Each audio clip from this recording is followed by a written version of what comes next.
When some stores run hot weekly specials, they lower the price of milk, but they've raised the price of cheese. They lower the price of bread or mayonnaise, but they've raised the price of juice, cereal, and thousands of other items throughout the store. At Fred Meyer, our prices are low every day, and they stay low because they're based solidly on true minimum pricing, which gives you lower prices on thousands and thousands of items every day. True minimum pricing. There's only one place to find it. Cool and wet weather's coming back. The forecast at 11. Regularly scheduled programming will not be seen tonight in order to bring you a KATU sports special.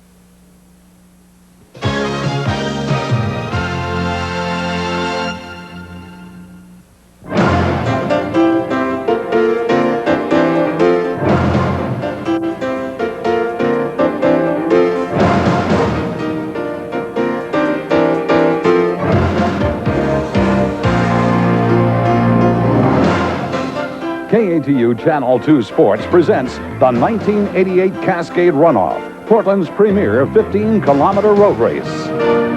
This special one-hour presentation is being brought to you by True Value Hardware. It's more than just a name, it's our way of doing business. By Toyota. There's quality, then there's Toyota quality. Who could ask for anything more? By MCI. Let us show you how much better a long-distance company can be. By Kaplan Sports World, Portland's sports headquarters since 1905. And by U.S. Bank. It takes a high-energy person with incredible drive to finish the race. U.S. Bank is proud to sponsor this year's Cascade Run Off. And now, your host for the 1988 Cascade Run Off, Channel 2's sports director, Steve Arena. Welcome again, everybody, to the 11th Cascade Runoff. The 7,500 runners are just now gathering here on the Burnside Bridge for the start of this 15-kilometer race just minutes from now. Names to keep in mind throughout today's race: the men's favorite, Ibrahim Hussein, who won the New York City Marathon last fall and the Boston Marathon this spring. At least two runners should push Hussein: former world record holder Steve Jones from Great Britain and Ireland's John Tracy, the 1984 Olympic marathon silver medalist. The two men getting a first-hand look at the leaders during the race are Ron Carlson and former Olympian Don Cardong. They'll report from the lead truck throughout today's race. Ron? Well, Steve, I don't think anyone would ever believe that we could have weather conditions like this in Portland for a Cascade Runoff race. What about this overcast skies, a threat of rain? Actually, we've had 80 to 90 degree weather all this week, and I'm sure, Don, that the runners were actually pleasantly surprised waking up and finding these cool temperatures this morning. I'm sure that's right. It's pretty tough running when it's as hot as it's been earlier this week, so this is going to be real nice. Very pleasant conditions right now. And, of course, a lot of the runners are using this as a tune-up for the Olympics in Seoul later on this summer. That's right. This will be a good tune-up race for them, a good hard race, and I think the guys that have come here are going to really give it a good shot. $58,500 in prize money to be handed out this morning, and Don and I will be back to tell you who has the fastest feet in just a few moments. Steve? We'll also be following the men's Masters race, where the favorite is 42-year-old Mike Hurd, the #1 ranked Masters runner in the world. And Anna Dane will try to do what no other woman has ever done, and that is win this race 3 times. We'll be closely following the women's race to keep you up to date. Now, before we start the 1988 Cascade Runoff, keep in mind you can't underestimate what it takes to smoothly start a race. 2 months ago, watch what happens in another road race. The truck to focus on is at the left-hand side of your screen. It's a truck carrying members of the media and several photographers. All is going well until the truck loses its load. Photographers and their gear spill right in front of thousands of runners. Luckily, no one was seriously injured, although there were plenty of skinned knees and elbows and some pretty banged-up camera equipment. So the start of road races isn't quite as easy as it may look. Let's hope it all goes well today. Once again, as Ron and Don alluded to, ideal conditions for today's race. Cool, overcast, a light drizzle at race time. 59 degrees, 80% humidity. The wind will not be a factor. Perfect day for a road race. Now let's start the 1988 Cascade Runoff. 10 seconds. 7, 6, 5, 4, 3, 1. And they're underway. The 11th annual Cascade Runoff. A sea of people, 7,500 strong, are beginning their journey. What a sight. They're headed west on the Burnside Bridge up to Broadway, where they'll turn and head south to begin a gradual climb that will take them to the highest point of the course, 500 feet above sea level at the top of the Terwilliger Hill. 17 countries are represented in today's race. Of the 7,500 runners, 30% are women. The oldest female runner is 70-year-old Irene Crane from Milwaukee. The oldest male runner is 81-year-old Gordon Sherbeck from Vancouver. Now out to the lead truck for the first look at the lead pack. It's always a thrill to be at the start of a Cascade Runoff race with 7,500 competitors running right at you. The excitement we're exceeding from the runners right now is something like baseball spring training, I guess, because at this point, almost every pro thinks they have a chance to win, Don. Well, I think that's true. I think early on, it's nice, even if you're not one of the favorites, to be up there and feel like you're right at the front of this group of very, very excellent runners.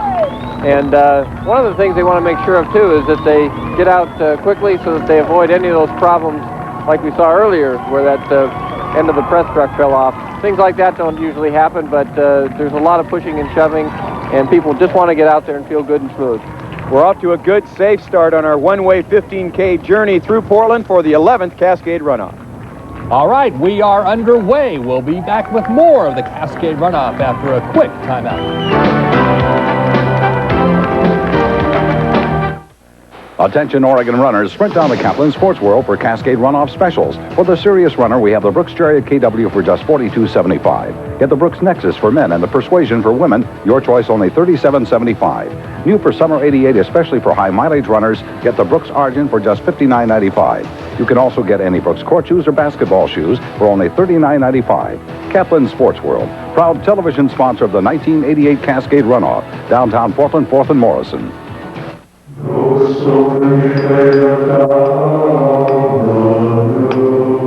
Where is it written that a big bank must be inflexible? Thou shalt not break the rules or take a shortcut. At U.S. Bank, we think rules that put policies and procedures ahead of people were meant to be broken. U.S. Bank, we're unbeatable. A Cascade fact. 3 runners have won 2 Cascade Runoffs, but only Michael Muschoke has won the race 3 times. Where's the hot vacation spot this summer? Your backyard, with help from True Value Hardware Stores. They're featuring this barbecue kettle grill for just $39.88, this Kristen kettle grill side table for only $24.99, and this Tiki Redwood patio light is just $12.99. Then get an Almat Lawn Light lawn chair for just $19.99, and their lawn shades for only $29.99. At participating True Value Hardware Stores and home centers. Come on, Dad. You bought this Toyota Camry because it's got a new V6. No, the room. Dad, you did buy it because it's got a V6. Oh, I bought it because I've wanted an affordable Camry for years. Charlie. No, really. I bought it because you like to look good going to church. Charlie. I bought it because... Morning, Reverend. Because it's a V6. The powerful new Camry V6. Toyota quality. Who could ask for anything more?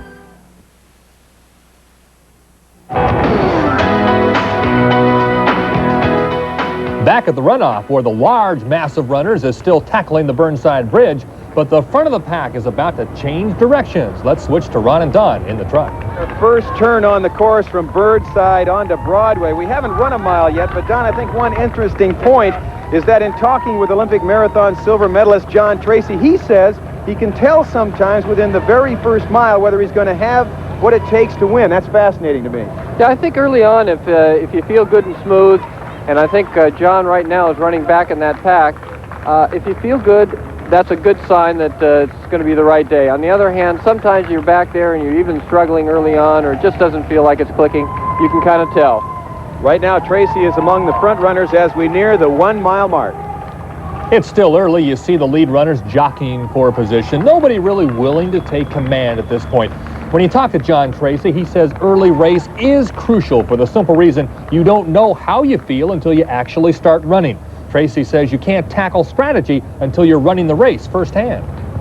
Well, it all depends on how you feel. You know, sometimes you run a race and you feel great. So if you feel great, you're going to push it. Other times you're not feeling too good. Someone else is running better than you. So what you try to do then is hang in and try to outkick them. So it depends. It depends on how you feel. So usually you'll know after about a mile or two how you're feeling, and then you'll make up your mind and you'll decide your strategy when you're out there. Tracy knows from experience he finished second in the 1984 Olympic Marathon in his very first effort at that 26-mile distance. Quite a feat. Moving back to the Mass on Burnside, we can bring you up to date on today's coverage. We have 15 cameras covering the runners. Included is this shot high atop the U.S. Bank Tower. Photographer Pat Maddox is at the very top of the tower bringing you these pictures. Also, our Eye in the Sky, the Channel 2 helicopter, will keep you above the action all race long. And Steve Dunn is standing by on top of Terwilliger with special features throughout the day. Let's check in with Steve right now. Steve, it's quiet up on Terwilliger right now. The lead runners won't be here for about 18 minutes, while the massive runners will show up in about a half an hour. Now, Cascade officials realize the runners must first prepare for this hill before tackling it in the big race. So in early spring, a hill running clinic was held featuring world-class marathoner Alberto Salazar, who emphasized not so much running up the hill, but running down the hill. Well, it's not so much the one big hill going up. It's more the downhill, I think. It's much steeper in a few sections, but afterwards, it's running the downhills, which if you haven't prepared for it, that's what's going to take it out of you. It's the pounding on the legs. And if that pounding downhill is something you should prepare yourself for. So in the month before, if they are able to do some downhill running as well at a fast clip, they'll hopefully be able to not only run a little faster during the race because their legs won't be so sore the last few miles, but they'll definitely recover a lot faster. More hill talk for you a little bit later on. When we come back, the psychology of running the big hill. Steve, back to you. All right, Steve. Now let's bring you up to date on the lead pack on Broadway. We've just passed the 1 mile mark with a split time of 4 minutes, 36 seconds. That's a lot slower than the pace of 4:20 set in 1983 when Michael Mushioki set the 15K world record on this course. Now, of course, Mushioki is here again this year. And, of course, so is Boston and New York Marathon winner Ibrahim Hussein, who finished second here in '86. Do they have an advantage over the other top seeds like Tracy and Steve Jones of Great Britain, who've never run this race before, Don? Well, I think it's important to have to know what you're going to see on a course, and I think guys like Jones and Tracy, who have not been here and raced on the course before, should have been out, and I believe have been out checking it out to make sure they know what they're going to face. If you know what's ahead of you, that's an advantage. And, of course, we're getting a little bit of rain for the first time ever in Cascade history. Back to you, Steve. The elite runners are settling into their groove while the masses begin their gradual climb on Broadway. We'll be back with more after a quick break.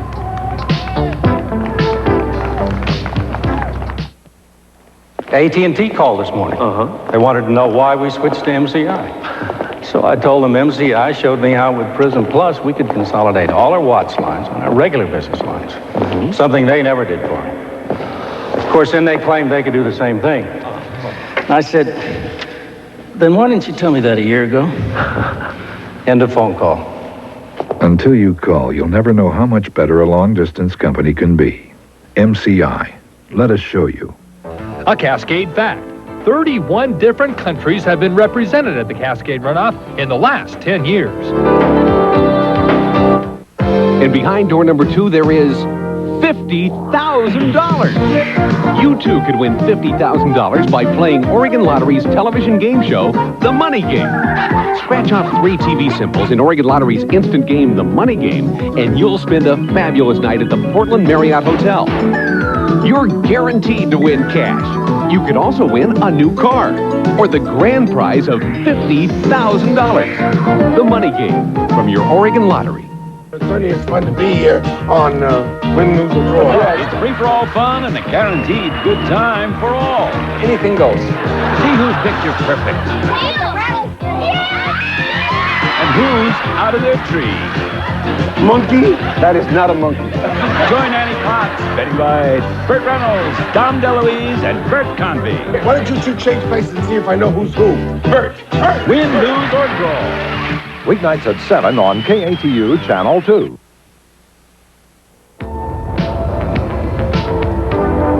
Welcome back to our exclusive coverage of the 11th Cascade Runoff from Portland, Oregon. Ron Carlson along with Don Cardong in the lead truck, enjoying the view with you as the runners start their 4-mile, 500-foot climb to the top of the Terwilliger Hill. But Don, what's amazing to me, with the difficulty of running this hill, this is the course where the 2 fastest 15K times in the world have been run. How's that possible? Well, I think that if you can really run this hill strong and get to the top of it having something left, that then you have the advantage of 3 miles of nice steady downhill, and at a point where in other races you might be tending to get pretty fatigued and slow down, you have a little bit of assistance from gravity, and I think that can be a help if you get to the top of the hill in good fashion. So I think that's why they've been able to do that.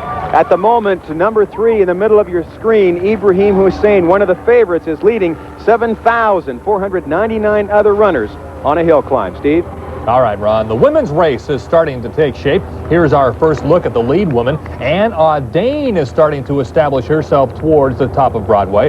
Ann, a 2-time winner, looks in great shape. She's starting to push, preparing for the climb up to Terwilliger. Ann Audane, the women's leader, early in the Cascade Runoff. Now, when you take a look at the mass of humanity on this particular part of the race course, you can understand why Audane says to get the true flavor of women's racing, their races should be held separate from the rest. Audane says women's only races are the way to go. For the women's side of the sport, I honestly believe we're going to have more women's races only, because it's getting to the stage where it's not so much that it's not fair, but to get real honest competition, we need to be going side by side along the road just like the men are. And I don't think you'll see a lot of times coming down until women start to race each other like that. Recently, the Legs Mini Marathon in New York, which is a women's only race, had a great field and it was a great competition. I just think that we need to have more of those races. It doesn't mean that races like Cascade have to go and do it, but just to see the women's side of the sport progress, we need to maybe have 3 or 4 a year that are women's only. An interesting thought. Well, let's now move ahead to the front of this huge pack to Ron Carlson and Don Cardong. We've just passed the 2-mile mark with a split time of 9:30 compared with Mushioki's world record pace of 9:17. But Don, that was a very fast second mile. Chuck Galford, the race director, tells us the fastest second mile ever run here at Cascade. Yeah, and the surprising thing about it to me is it didn't break up the pack much. We still got about a dozen guys up there in the front. So even though they ran a good hard second mile, didn't seem to lose very many people. So I think we're going to have a good, interesting group of runners coming up the hill now. We'll see what happens between 2 and 3 miles. That's been a point where we've got a steady uphill. And last year, this is where Mark Kerp and Rolando Vero broke away and sort of began their 2-man sparring match for the rest of the race. Right now, though, we've got a lot more than 2 guys that are in this competition this year. Don, what amazes me is the age of a lot of these top runners, guys like Tracy, Jones, Hussein, Mushioki, all in their early 30s, excelling at a time when most professionals in other sports are already through with their careers. Yeah, I think 10 years ago you would have found that it'd be rare to find someone in their 30s running at this level, but now with the ability to stay in the sport, earn prize money and so on, you find the guys are getting stronger into their and running very well into their early and sometimes even late 30s. And plenty of incentive for these elite runners. The first man to cross the finish line wins $7,000, the same prize for the top woman. The top men's and women's masters runners each win $1,000. Back on Broadway, this is where the gradual climb begins. Uphill running doesn't end until they reach the top of Terwilliger Hill. This is not a good place to run too fast and overextend, something that's easy to do in the heat of challenge and excitement. One is to pace themselves properly, both right from the start. And the start is organized into pace times. And I think it's important to try to be as honest as you can about that, because it affects the runners behind you if you're not. The enthusiasm of the race always makes people perform better. We do have timers at every mile. And don't be too excited if you're ahead of your pace, if you're really not fit and you're being carried away with the enthusiasm, because you'll find yourself out on Barber in the last 3 miles of that course, exposed to the sun and a lot more heat without the shade of Terwilliger, and it will affect you in a negative way. The elite runners also need to pace themselves. We'll continue their story when the Cascade Runoff returns.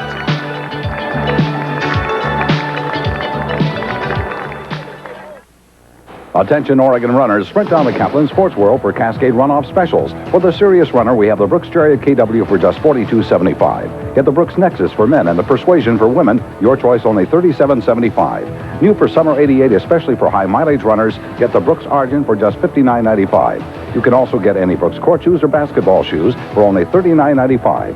Kaplan Sports World, proud television sponsor of the 1988 Cascade Run Off, downtown Portland, 4th and Morrison. Let's say you want to choose a new bank. You can do business with one that goes by the book. A bank that is driven by rules, procedures, and processes. Or you can do business with U.S. Bank. U.S. Bank. We're unbeatable. A Cascade fact. Gary Bjorklund won the first ever Cascade Run Off in 1978 with a time of 44 minutes and 6 seconds. At that point, a world record. No matter what size painting project you're planning, you can count on True Test paint from True Value hardware stores. You can't beat a good all-weather coat for year-round protection. So give your home a coat of True Test Weatherall acrylic latex paint. It stands up to year-round weather, from rain and snow to scorching summer sun. Choose flat, satin, or gloss finishes in ready-mix colors and white, starting at just $10.98 a gallon. You'll find True Test paint exclusively at participating True Value hardware stores. What kind of people reflect the spirit of the Northwest? It's people like Kenny Grand, a doorman whose smile is always welcome, or Graham and Paula Bezotis, parents whose personal loss led to their fight against a fatal disease, and Coach Roy Pittman, who teaches his athletes the true spirit of sportsmanship. I'm Paul Lindman. Join us each Monday on Channel 2 News at 5 and 11 as we salute people living the spirit of the Northwest. On Channel 2 News at 5 and 11 Mondays on KATU.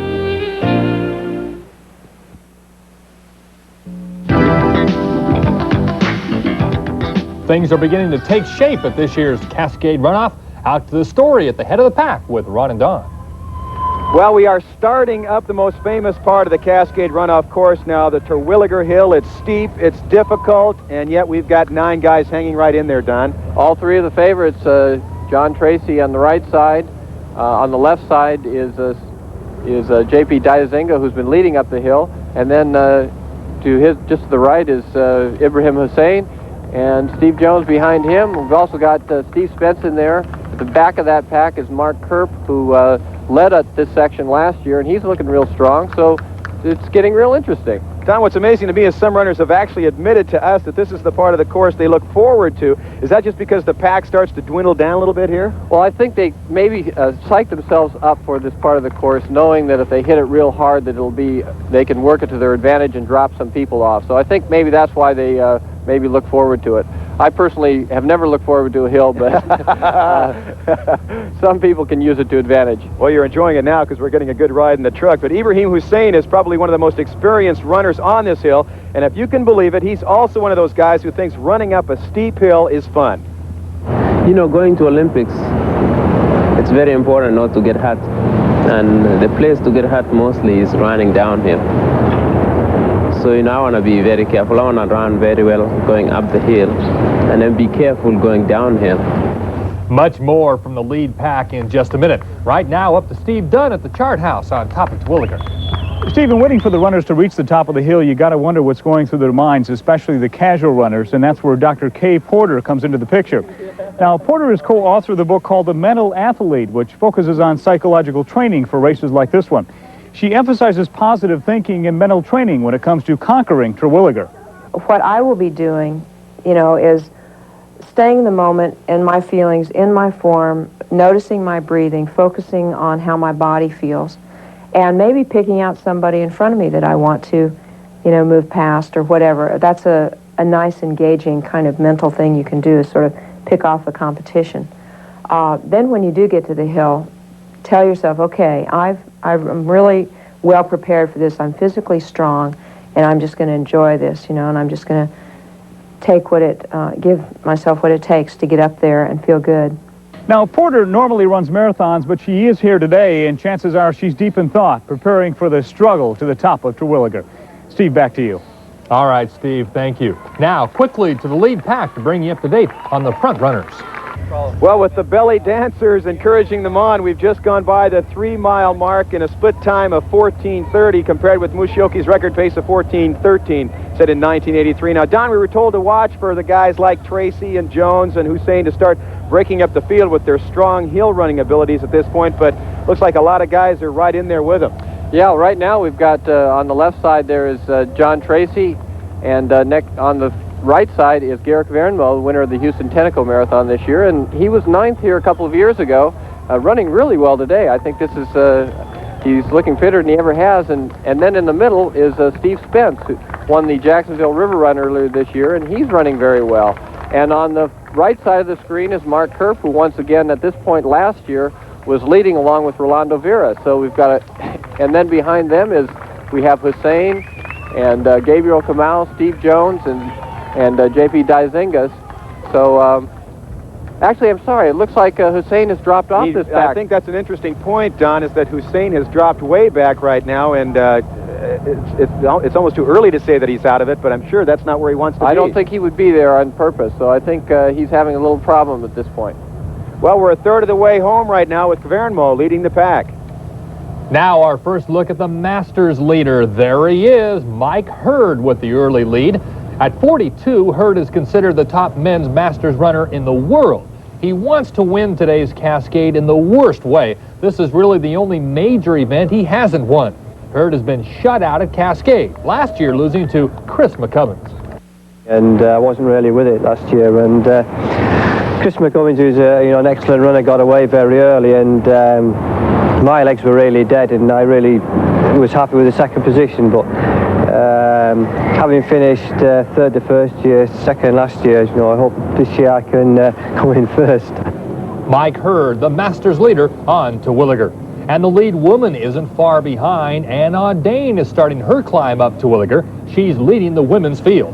Audain won this race in 81 and 82. She finished second in 85. But last year she wasn't competitive.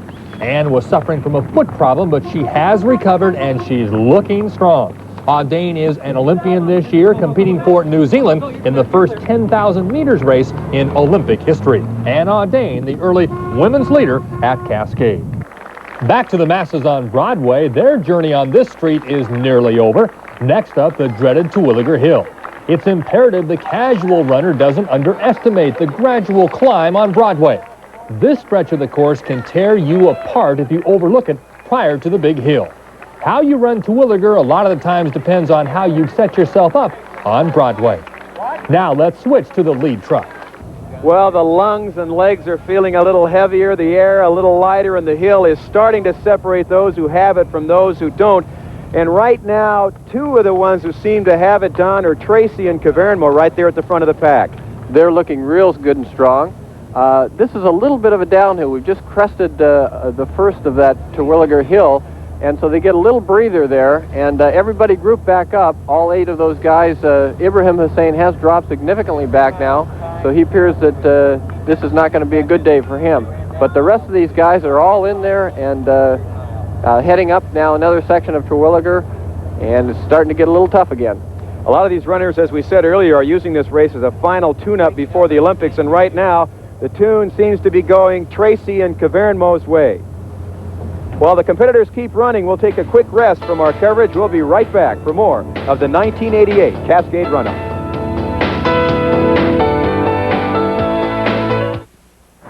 So, do we go with MCI or not? Look, John, we've been over all this.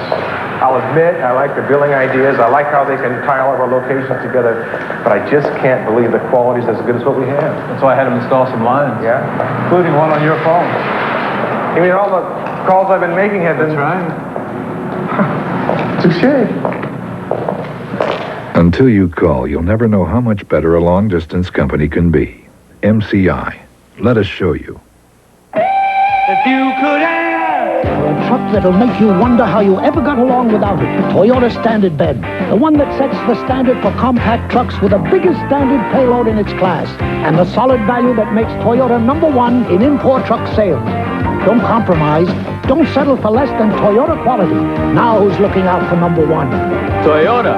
Toyota.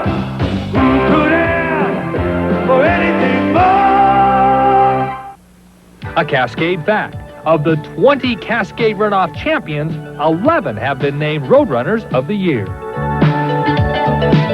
And behind door number 2, there is $50,000. You too could win $50,000 by playing Oregon Lottery's television game show, The Money Game. Scratch off 3 TV symbols in Oregon Lottery's instant game, The Money Game, and you'll spend a fabulous night at the Portland Marriott Hotel. You're guaranteed to win cash. You could also win a new car or the grand prize of $50,000. The Money Game from your Oregon Lottery. For Ahmad, the big moment is finally here. I met him during KTU's profile of teens overcoming the odds, and now he's graduating. Ahmad will be the first in his family to attend college. That's what makes his father so proud, and why we at Channel 2 salute him.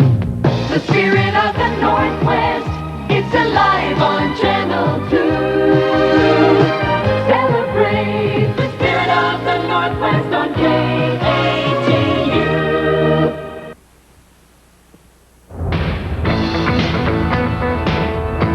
Bringing you up to date on the Cascade Run Off, we're approaching the midway mark. The lead runner's climb up to Terwilliger is nearing an end. Out to Ron Carlson in the lead truck. The 4-mile split time, Steve, is 19 minutes 22 seconds. That's well off the world record pace of 19:01, but that doesn't mean we don't have a good race on our hands here, Don. I think we should emphasize once again, though, that one of the pre-race favorites, Hussein, is just totally out of the picture now, and that's a real shock to me. I guess it is to you, too. Yes, it looks like Steve Jones now has dropped back a little bit, as has Zach Baree. So we've got sort of a pack of 5, and then two more who are not really out of it yet, but have there's a little bit of a break there. And I've been noticing also that Mark Kerp, who maybe last year decided that he went out a little bit, didn't like leading up this hill, has been hanging now at the back of that pack of 5. So I'm curious whether he's saving it a little bit for later on. That's the kind of race that we're going to see, one where we're going to have a real duel coming down off this hill. Of course, this is a very strategic part of the course because it's here where a lot of the runners believe you have to be in front of the pack to have a chance to win. But, Don, it also seems like a dangerous part of the course to me because the runners have to make that transition from 4 miles of uphill running to 5 miles of downhill running. Yeah, I think you get pretty exhausted running uphill, and then you've got to shift gears and say, okay, now I'm a downhill runner, and it's a totally different feel, really. You've got to get a longer stride, a quicker stride, and really make use of that of gravity on the downhill without getting out of control.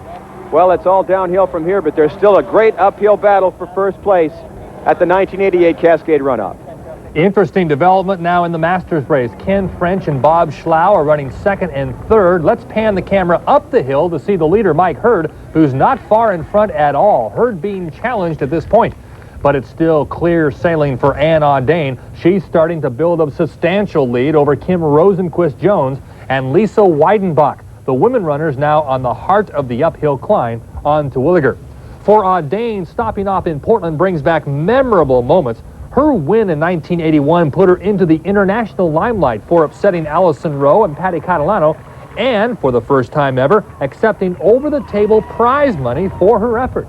This race really is special because winning it in 1981 changed my whole life, really. And I wouldn't be here now if I hadn't have won it in 81 or if I hadn't have made the decision I did in 81, and that was all to do with the prize money and everything. Changed my life, and that's allowed me to be back here now, 8 years later. More on Audain and the women's race a little later. Meanwhile, we have a major development at the lead pack. Look at John Tracy on your right and Steve Spence. They're starting to break away, establishing themselves approaching the 5-mile mark on the course. And Mark Kerp, who finished second last year, is right behind. The runoff has quickly become a 3-man race. More on the leaders in a moment. Back to the majority of the field, the mass now making its way up to Terwilliger. And for most, this isn't a very pleasant part of the race. A severe climb up to 500 feet above sea level, so it's time to really work to pound out this hill. Now out to the lead pack. Well, we're getting near Cascade Corner now, which, of course, is sponsored by U.S. Bank. A lot of excitement here around this corner. It's become a very famous spot in the race. And right now, two guys are really starting to bust things up a little bit, Don. Well, that pack that held together so well coming up the long stretch of Terwilliger, all of a sudden, after they'd crested that hill, they hit another small uphill, and John Tracy and Steve Spence just kind of accelerated and broke it apart. So it's become a two-man race with Mark Kerp about 5, 6, 7 yards back. But right now we have on the left Steve Spence and John Tracy. Steve, a little bit of a surprise here. He had a very good race at 15K earlier this season, and he's had a good year, but I didn't expect to see him here. Well, that's one of the great things about this race is we seem to have surprises all the time, and here's certainly one for Steve. Everybody else getting a lot of the media attention, he comes in and starts blowing away the field. Well, one of the nice things is when you see in a race like the Cascade Run Off, you get all these big guns together, and a guy that can come out here like Steve, who's plenty good, but all of a sudden he's one of the main men, so that's fun to see. Steve Spence and Tracy side by side now as we head down Barber Boulevard. Back at the chart house, we have a major story developing in the Masters competition. Mike Hurd has lost his lead. Bob Schlau and Ken French, the two runners with the reddish number tags, have passed Hurd, heading downhill for the race home. The Masters race, though, is still a three-man race, as is the race at the head of the pack. Quickly up to Ron, where things have just tightened up considerably. Well, Steve, at the 6-mile mark, the split time is 28:25. Of course, that's well off now. The record split in '83, which was 28:02. And we're looking at a great shot here now, Don, because after running through all those curves in the hill, we can finally see how this field is really starting to break apart. And we still have John Tracy to the left of you and Steve Spence to the right there in your screen, with Mark Kerp actually making a very good move right now, Don, to get back up with him. He is. You know, I suspect that he did decide this year that his strategy would be run a little bit easier going up the hill, where he wasn't actually the leader, and then make a strong downhill. And he dropped back, and now he's come right back up, and we've got three guys across the road there. We're going to see somebody break out of this pack. They've got to push the pace pretty good on the downhill section, or somebody else may come from behind. They're not that far back. There are 2 or 3 more guys behind them that could move up. Now, Kerp looks like he's making a very strong move and trying to take over the lead here. I think John Tracy looked back, was a little surprised to see him come back up. I think so. You know, when somebody drops off a pack, normally you don't see him come back, but Kerp clearly has decided that that's his strategy this year. There are your leaders right now from left to right: John Tracy, Steve Spence, and Mark Kerp. Taking a look at these three runners side to side, you know strategy is starting to play a big role in this race. Time now for mind games and trying to figure out what the other guy is going to do. John Tracy has his own philosophy. Usually you're at that stage, you're deep in pain and you're hurting. What I try to do is tell myself, he's feeling worse than you are. And if you can get that thought into your mind, rather than having the negative thought of how badly you feel, I think you can overcome the pain. You know, then you plan your strategy of when you're going to go for it. And sometimes you go too soon, and the other guy beats you. Sometimes you go too late. You know, and other times you plan it just right. So, you know, you have to use your brain out there as well. So it's all part of the fun. And keeping you posted on the women, Ann Audane is still cruising along. There's Ann reaching the highest point of the hill on Terwilliger. Keep in mind she's trying to become the first woman to win this race 3 times. Back with more from the Cascade Run Off after a quick break.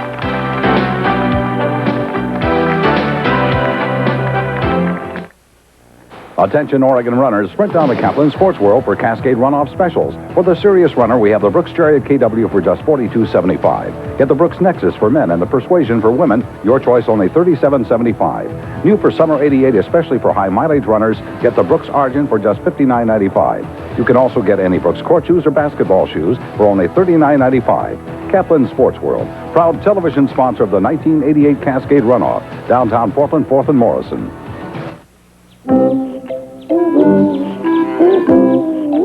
If you're tired of doing business with the slowpokes at your bank, maybe you should switch to a bank with the power and energy to take you where you want to go. A bank with a lot more drive.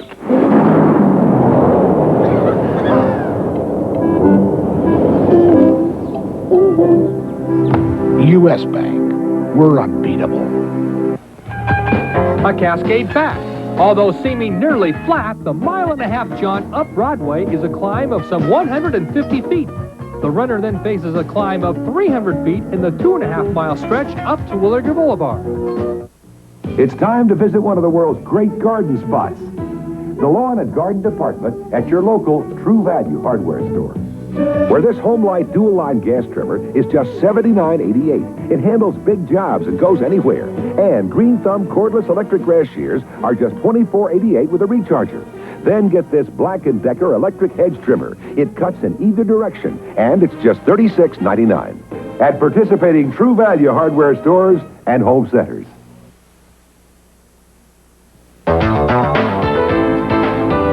Back at the Cascade Run Off, let's go right out to the lead truck for an update. Ron? We're just moving on to Front Avenue now, and the front runner is John Tracy. Don, he's made a move here right now to really pull away from the rest of the pack. Yeah, John is such a veteran that I don't think he wants to let this go to the very end. And so he started to pick up the pace, and he's managed to now put 4 or 5 yards between himself and Steve Spence, with Mark Kerp just a few strides behind that. So Tracy does not want to let it come down to a sprint. He wants to win this thing as soon as he can and get out there in the lead. John Tracy, who's been at the front of the pack for many races, has a particular gut check he takes at a point like this, and it's a matter of talking yourself into some positive thinking. Things are looking pretty positive for him right now as we near the finish line. Back to the chart house and a feeling of relief for the rest of the field. They're approaching the top of Terwilliger. The dreaded climb is about over. Now it's downhill the rest of the way. Steve Dunn is in the middle of the crowd on Terwilliger. Let's check in with Steve for a report. Steve, you can sense the feeling of relief, the feeling of outright joy from these runners. They have conquered the major obstacle of this course, that of course being Terwilliger Hill. Now for many it's a good chance to freshen up with a cup of water or a cool shot of water from one of the many hoses in the area, all provided by some of the 1,300 volunteers that are working this race. It's also safe to say that without these volunteers, there would be no Cascade Run Off. No volunteers, no event. They're critical. The volunteers really start with the race committee. This year there's 19 people on that, and as I mentioned, we start working on the race 2 days after the previous race, and we work the whole year around, and as we get closer to the race in the spring months, we start adding more and more people. So on race day, we have 1,300 people working as volunteers on the race. And one thing that's gratifying to us is a huge number of those, a huge percentage are veteran volunteers. So not only are these people making it possible to put on the race, but they're having a good enough time that they want to come back and do it again. What's refreshing to see, Steve, is the fun and enthusiasm of these volunteers. They indeed portray the spirit that makes this race so popular. Back to you. More developments at the front of the pack. Out to Ron Carlson for an update. We just passed the 8-mile mark and an incredible last mile run by John Tracy, Don. A 4:08 mile. That guy's almost running 15 miles an hour. That's unbelievable. Well, we've seen some very fast miles in the 8th and 9th miles of the Cascade Run Off in the past, down around 4:10, 4:09, but that 4:08 looks pretty good even in that company. And John has managed to really lengthen out his lead here. He's going to be tough to catch. We've seen in the past where somebody had a lead this much and couldn't hold on to it, so you never know, but he's looking awfully good, and he's still holding, I think, about that same 4:08 pace, it looks. Well, that's what's so impressive to me is after running those hills, as you see there, he's looking back to check and see how close they are. Steve Spence and Mark Kerp are the closest to him in the back of the pack there in second and third place. But my goodness, after running a course like this with the strain on your body, going up to Terwilliger Hill, and to have that much left at the 8-mile mark is just amazing. He did look, when he was coming up that hill, like he was working pretty hard, and he had something in store there. And once again, somebody like Tracy, a veteran like that, knows where he wants to make his move, and I think he realized that he would be able to put in a fast mile here and really break up the crowd. And we now have a clearer picture of the men's Masters race. Ken French has broken away from Bob Schlau. It's now French in the lead heading towards Front Avenue. French is 40 years old. He's from Canada. Ken's having a good year. He ran a close third to Hurd and Alan Rushmere at the Bloomsday Run in Spokane this spring. And today it looks as if he may get over the hump to win a race, and if he does, it will be considered a major upset. French and Schlau overtook Hurd at the chart house. French has now broken Schlau. Meanwhile, no change in the women's race. Look at Anna Dane. She's just getting stronger and stronger as the race goes on. Ann has run the quickest women's 10,000 meters in the world this year. Her personal best at Cascade is 49 minutes, 21 seconds. She has a good chance of topping that mark today. Now let's switch up to the lead truck and the elite men's finish. Well, this is just an impressive performance by John Tracy. He came here with a lot of confidence, wanting to set up his performance in Seoul, Korea. He's the winner of 2 consecutive World Cross Country Championships, which considered by many the most competitive race in the world, and now he's setting his sights on Seoul, Korea, and a chance to improve on his silver medal performance in the '84 Olympic Marathon. Just a very impressive performance here this morning in the '88 Cascade Run Off. Yeah, I think he's going to be fun to watch later this summer. He's had a great year so far. This is part of his Olympic training, but more than that, it's a whale of a race for him today, and he's been more or less in control, I think, from the top of the hill on.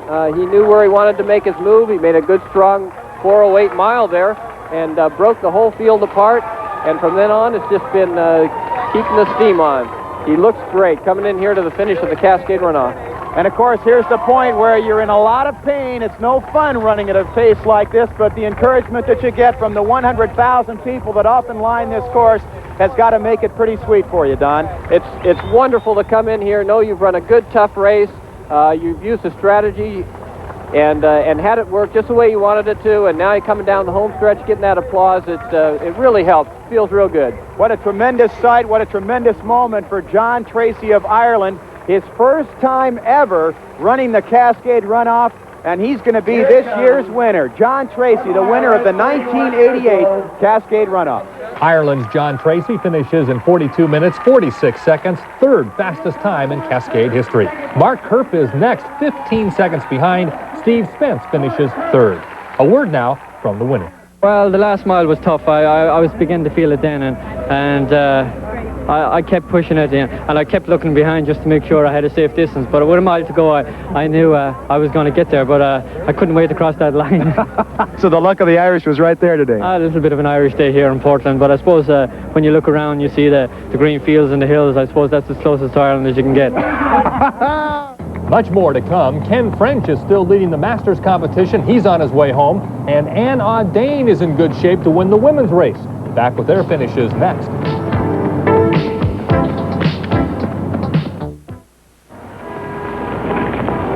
The first time I see a prospective customer, I ask them to write down the name of their long-distance company's sales rep.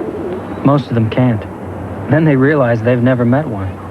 Now, I can go on about MCI's superior technology and quality and how much better our billing system is, but in my view, none of that means beans if we don't care enough to sit down with you and show you. Until you call, you'll never know how much better a long-distance company can be. MCI. Let us show you. A Cascade fact. Michael Muzioki set the 15-kilometer world record at the Cascade Run Off in 1983. He averaged 4 minutes, 32 seconds miles. If you could ask for a truck that goes wherever you want to go, and you've got the performance answer, Toyota 4x4. Ask for rugged good looks and style and get the bragging rights that go with them. Don't compromise. Don't settle for less than Toyota quality. Now who's looking out for number one? Toyota. Toyota, who could ask for anything more? And behind door number 2, there is $50,000. You too could win $50,000 by playing Oregon Lottery's television game show, The Money Game. Scratch off 3 TV symbols in Oregon Lottery's instant game, The Money Game, and you'll spend a fabulous night at the Portland Marriott Hotel. You're guaranteed to win cash. You could also win a new car or the grand prize of $50,000. The Money Game from your Oregon Lottery. Back at the Cascade Run Off, the top seeded runners are starting to trickle down Front Avenue. What a story we have in the men's Masters competition. It centers on Ken French. Here he is approaching the finish line.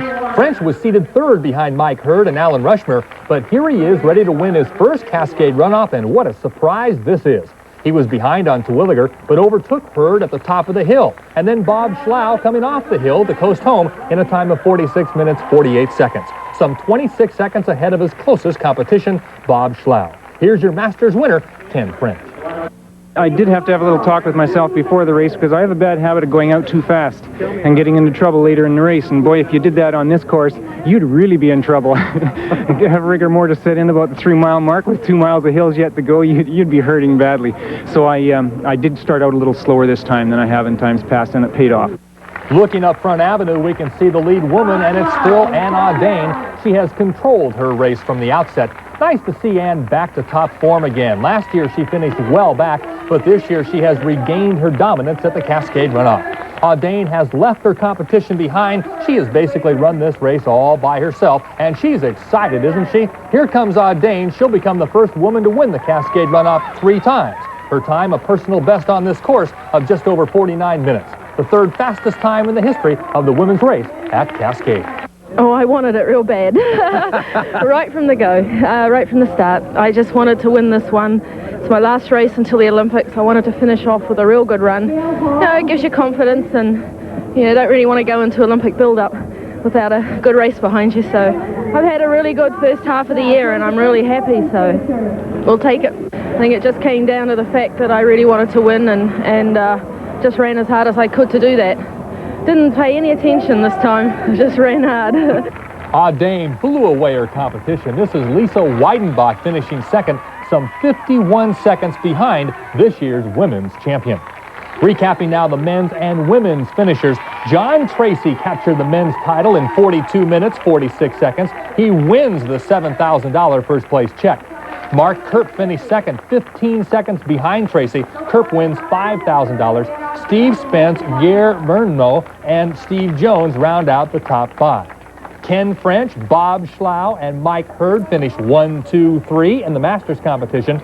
There's Ann Dane on top of the women's race. She wins $7,000. Lisa Weidenbach, Kim Rosenquist-Jones, Mary Alico, and Liz Miller complete the top 5. And Lori Binder wins the women's Masters race, beating out Gabriella Anderson and Nancy McLaren. Well, it's getting awfully busy at the finish line. Peak rush hour at the finish is about an hour, 10 minutes into the race, when 180 to 200 runners cross the line a minute. An elaborate computer system provides quick, accurate results, which are published 3 days later in the Oregonian. On top of that, a race performance analysis is mailed to each runner and team. Cascade prides itself on an orderly finish line. The system is constructed with the runner in mind. Keith Peters coordinates the finish line activity. Well, the key to our system and our main objective is for you, Steve Arena, the runner, to run down finish line, to run down Front Avenue as fast as possible, to cross the finish line, and for the rest of it to be a no-brainer. I mean, because you probably don't have any consciousness left. The idea is that the runner should not have to make any decisions, should not have to face any choices. The runner should simply cross the finish line. If they've started their watch at the start of the race, you know, maybe remember to turn the watch off at the end and have a real quick read on how you've done, and to just follow that person in front of you in line through the chute, give the tag to the volunteer at the end of the chute, and go into the park and enjoy yourself. A time of joy for most runners. Their journey, which began way back on the Burnside Bridge, is now coming to an end.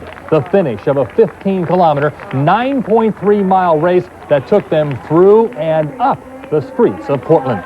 It's a race that all runners can relate to. There's challenge for the elite men, despite the fact they blister the 15 kilometers in less than 43 minutes. But it's still not so difficult that the casual, not-so-serious runner can still enjoy and feel a great deal of accomplishment when it's all over. And you talk about accomplishment, Steve Dunn has spent his day at the highest point of the race course, up on the Terwilliger Hill. He witnessed firsthand the majority of this field conquering the toughest part of the course, that 500-foot climb to the top of Terwilliger Hill. Steve joins us now with a special look at what he saw at the highest point of the race. Way to go out there! Nice job!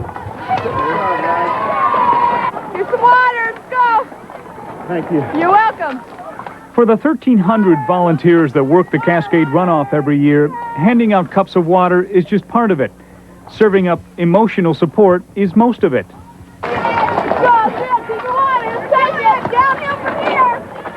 giving them a little bit more encouragement. Half of them don't know that this is like the halfway point, so you're like, come on, you can make it, you're halfway there. It's all fun and downhill.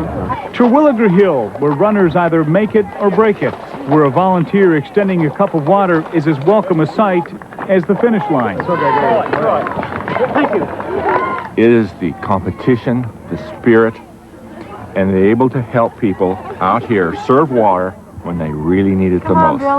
The volunteers, like the runners, come in all ages and conditions, like Ryan Skov, who recently broke his arm, but wasn't about to miss a chance to hand out water, or Pam Stoneham, who says she volunteers simply because she can't run. They are here because they want to be.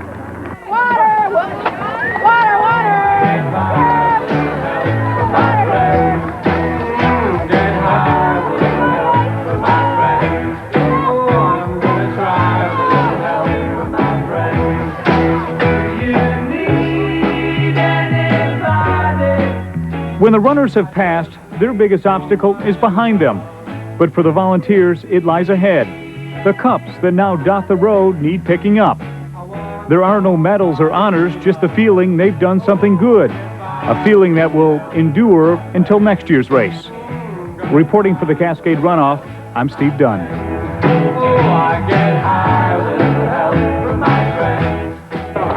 And before we say goodnight, we can report that Mike Quinn from Beaverton was the top Portland men's finisher. West Lynn's Elizabeth Brim Snodgrass was the top Portland women's finisher. With those victories, Quinn and Snodgrass win trips from Nike to Gasparilla, Florida for the Gasparilla 15-kilometer race. So a big day, a big win for Quinn and Snodgrass.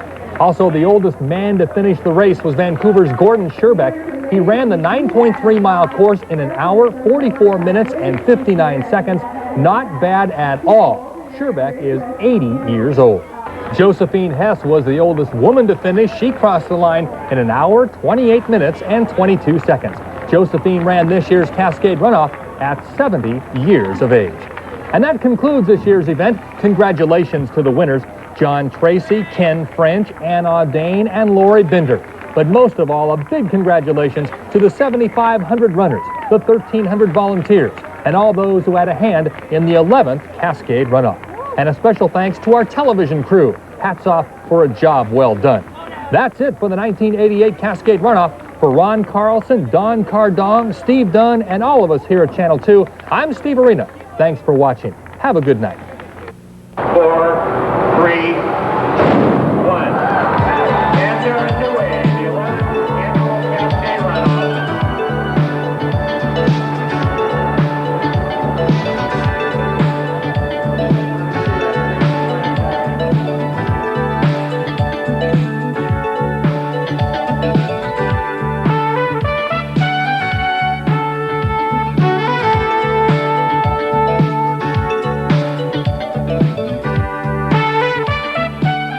The 1988 Cascade Runoff has been brought to you by True Value Hardware. It's more than just a name, it's our way of doing business. By Toyota. There's quality, then there's Toyota quality. Who could ask for anything more? By MCI. Let us show you how much better a long-distance company can be. By Kaplan Sports World, Portland's sports headquarters since 1905. And by U.S. Bank. It takes a high-energy person with incredible drive to finish the race. U.S. Bank is proud to sponsor this year's Cascade Runoff.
This is KATU Channel 2, Portland, serving Oregon and Southwest Washington.